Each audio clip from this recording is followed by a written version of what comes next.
на фоне тюрьмы я даю интервью, потому что у нас, по сути, выборов нет. Вся страна как в тюрьме живет.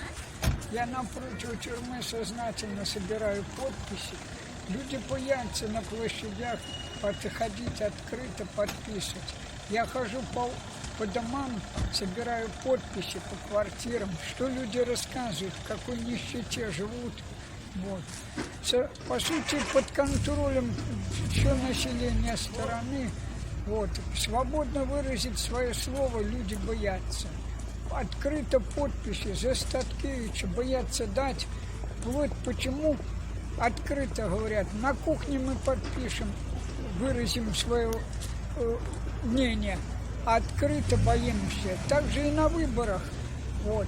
И потому что нам дают в детских садах, школах бланки пустые, мы вынуждены за чиновников подписывать.